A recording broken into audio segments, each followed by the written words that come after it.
Hello guys, this is going to be a spontaneous video and I'm going to post it raw like this. So I've been seeing a lot of comments, a lot of conversation surrounding um, choice of marriage, and this is what I mean by choice of marriage. Questions about, can you marry this person? Can you marry that person? Can you be with this person? And I'm speaking from the believer's context. Yes, if I'm bringing up such conversation like this, I will always speak um, on behalf of the believers, not really on behalf of the believers, but within the context of believers. So, for instance, um, there's a question that was asked that can a lady marry a guy that um, confide in her that he is impotent or is having a low sperm count. But the part of the low sperm count, I don't think that can easily be ascertained unless the guy go for a test or a guy go for, or they are already married. Yes. So, but generally churches now are now doing more medical tests than what they used to do before. Churches now do hepatitis tests, now do sperm count tests, they now do fertility tests for both male and female, and the likes, which they don't do before. And I think because of the high rate of divorce or high rate of issues in marriage, especially commonly seen now in the newly wedded couple. That is why churches also adopt um, some of those things generally. So the question about, can a lady marry a guy that is impotent or that has a low sperm count shouldn't be generalized. Actually, yes, there's a story out there of a marriage that the lady had to cry out eventually after some months or a certain period. I can't really say, probably months or it was more than a year or two, that the husband was impotent. The husband cannot perform at all. And one, the guy didn't tell the lady before the marriage. It was after the wedding in their marriage that the lady got to know. At least they have to consummate their marriage. They have to consummate the whole thing. That was when the lady got to know that the guy cannot. Probably the guy won't try to cover it up, lie for a while. That probably I'm on the mountain, I'm doing fasting, I'm doing some programs that we need to have time, we need to give it time, blah blah blah before we do it. That was how the guy was able to cover up for it's a lie that you cannot cover for eternity. So when the lady eventually cried out, the pastor, the minister that joined them together had to dissolve the marriage. In that regard, it is it won't be recorded as divorce actually, because the wedding was not consummated, and also it was built um on on falsehood. So definitely separation or dissolution is the best way to go about it. And the lady is free to remarry, to get married um without having a record of divorce or having a record of having an ex-husband, as the case may be, because it was just a ceremony, it was just an event that they had, and the wedding wasn't consummated at all. It wasn't consummated at all. And there are other several questions on the part of the guy, that can you marry someone that has a fibroid or PCOS, or has some womb issues. Probably she has aborted severally, and she now have a womb rupture or has some kind of womb damage, or on the lady part, can you marry a guy that has aborted severally for a guy, for a lady? I mean to say, can you? Can you? Actually, can you? It's a question that can you do this? Can you do that? And like I said, I'm still standing on that point of this shouldn't be generalized. And I will still come back. I'll still explain why I said it shouldn't. None of these things should be generalized. None of these things should be taken as a doctrine when you counsel people as regard marriage or as regard courtship or their journey into marriage. It shouldn't be a doctrine. It shouldn't be uh, a case study, a generally acceptable case study to use as a manual for counseling or for guide towards selection or towards marriage. You get what I'm saying now? Okay. So there are a few things that I just want to speak from my understanding and the little things I've gathered from listening to messages from counseling and from few books that I've read so far. So I think firstly, when it comes to um, medical issues, when it comes to medical issues, there are some medical issues that are medically that's medical solution that can be treated medically, probably using drugs over time and probably maintaining some kind of diet or it can actually be controlled. Why some might become as permanent and not be medically um, solvable. And in that regard, we now come to spiritual aspects because a lot of people might believe or might come to say that those things that are not medically solvable are spiritually solvable, which I have no arguments for that. I have no arguments for that.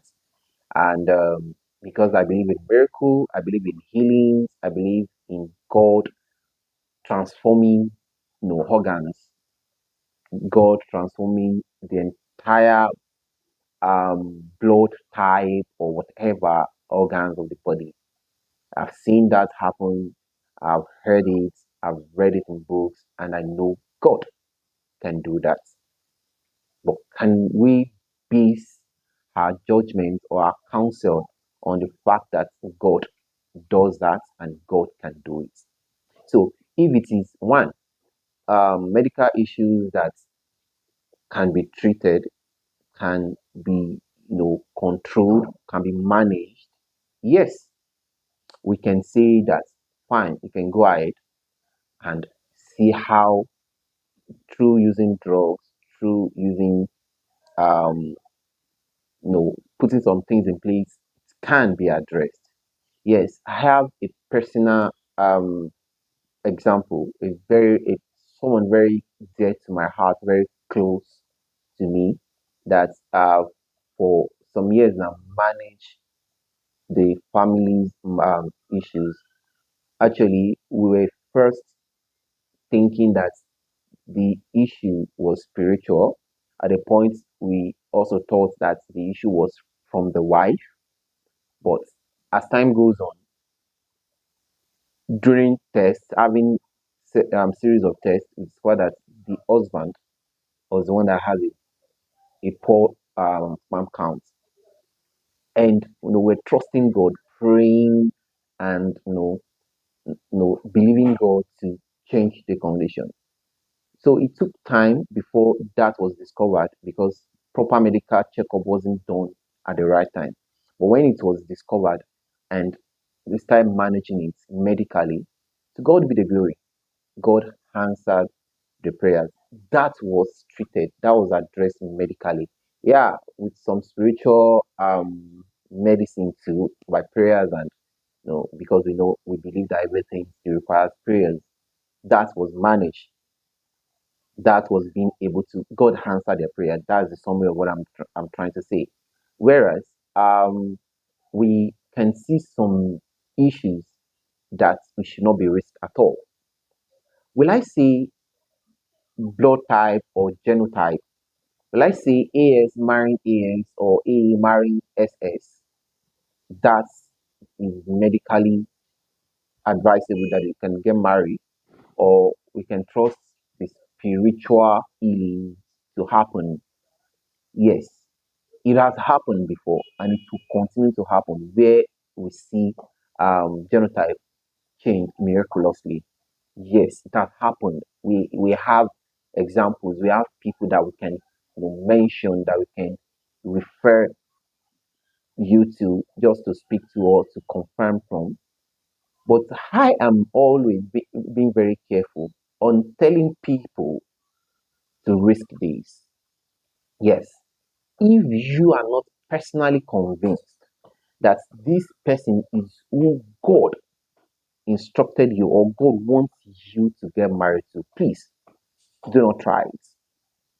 Do not try it. This should go beyond the love that you have for this person. This should go beyond physical attraction, beyond intellectual capacity, or whatever reason that brought both of you together.